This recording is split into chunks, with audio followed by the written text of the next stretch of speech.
Assalamualaikum warahmatullahi wabarakatuh. Salam sejahtera untuk semua. Kembali bersama saya di channel Medsos Secret Finansial. Saya akan menindaklanjuti video yang sebelumnya ya, terkait mirisnya satu keluarga di Ciputat, Tangerang yang terdampak tidak baik lah akibat terjebak dalam permasalahan pinjol. Untuk lebih jelasnya bisa dilihat di video sebelumnya. Dan di dalamnya ada ungkapan saya pembahasan mengenai karyawan ataupun pegawai yang bekerja di salah satu perusahaan dan perusahaannya itu seolah-olah dianggap terdampak teror, khususnya dari oknum ataupun pihak yang mengatasnamakan penagih dari layanan aplikasi pinjaman online atau pinjol. Di sini ada yang menanyakan pada saya dari anggota grup, Pak, saya mau tanya bagaimana mengatasi teror pinjol pada lingkungan kerjaan karena rekan kerja dan manajemen pekerjaan atau perusahaan menganggap saya yang membuat masalah, membuat ribut karena adanya teror karena saya menggunakan pinjol. Saya bingung, takutnya bermasalah dalam kerjaan saya, nanti diberi sanksi atau bahkan dipecat. Nah, memang pembahasan ini saya sisipkan dalam video sebelumnya ya, karena akhir-akhir ini memang banyak masyarakat khususnya pegawai ataupun karyawan yang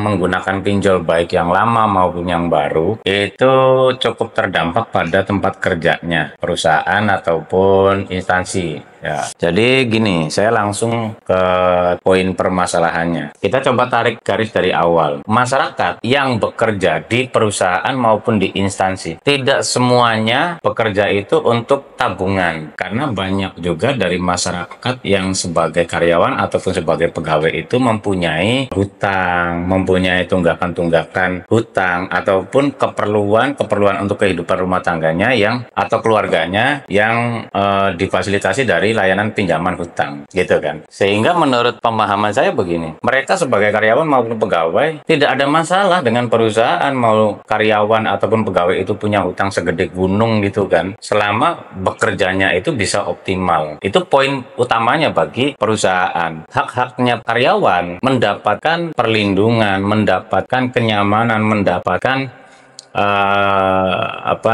hal-hal yang dikategorikan bisa mengoptimalkan pekerjaan si karyawan ataupun pegawai itu. Karena kalau pegawai ini ataupun karyawan ini kondisinya tidak baik, tentu optimalnya kerjaan juga akan berkurang, efisiensi kerjaan akan berkurang, kan begitu, sehingga merugikan tempat kerjanya juga menurut saya gitu. Sehingga pihak perusahaan ataupun pihak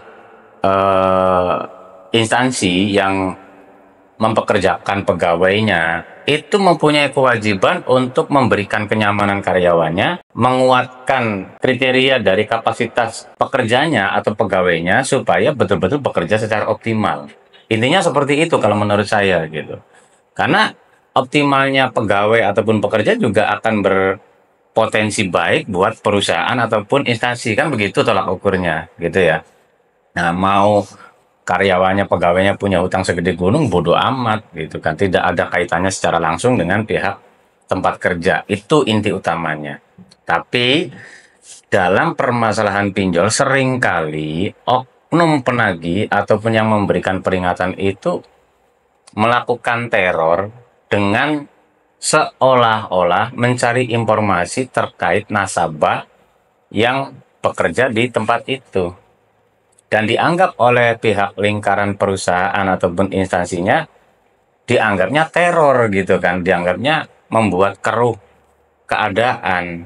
Nah, sebetulnya keruh di mana? Kan hanya sebatas informasi.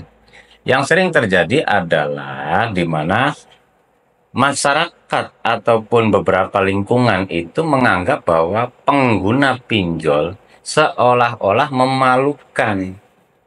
Padahal prinsip dasarnya pinjaman online atau pinjol itu kan adalah pinjaman yang bukan semua deh, saya kategorikannya sebagian besar, mau pegawai, mau karyawan, termasuk manajemennya, bahkan termasuk direkturnya gitu kan, manajernya juga pasti mempunyai hutang. Hanya saja penyesuaian dan pengendalian hutangnya itu mungkin bisa dikendalikan dengan baik. Nah, kalau karyawan mungkin mereka bingung dengan keadaan, bingung dengan kondisi keuangan yang belum bisa disesuaikan pas tepat waktu, kan pasti ada jeda-jeda waktu tertentu yang mungkin bisa diselesaikan oleh si karyawan atau pegawai itu untuk penyelesaian dari hutang-hutangnya, kan gitu. Jadi nggak ada aib, nggak ada malu bagi orang yang punya hutang, menurut saya gitu kan. Tinggal bagaimana penyesuaian sebaiknya. Hanya saja dari kami dan dari saya sendiri menyimpulkan bahwa memang pada saat masyarakat menggunakan pinjol, kekeliruannya adalah si pengguna pinjol ini tidak paham dengan hal-hal yang berkaitan dengan pinjolnya secara khusus. Entah itu sistemnya, entah itu dampak-dampaknya. Tidak mempertimbangkan itu yang menjadi tolak ukur khususnya bagi pengguna pinjolnya gitu ya. Dan seringkali akhirnya si pengguna pinjol itu saya kategorikan menjadi korban. Korban adanya tekanan, adanya teror yang akhirnya membuat mental si pengguna pinjol itu semakin lemah. Karena lemahnya mental membuat aktivitas kegiatan sehari-harinya ataupun kegiatan kerjanya itu tidak optimal dan itu akan berpengaruh, ya kan?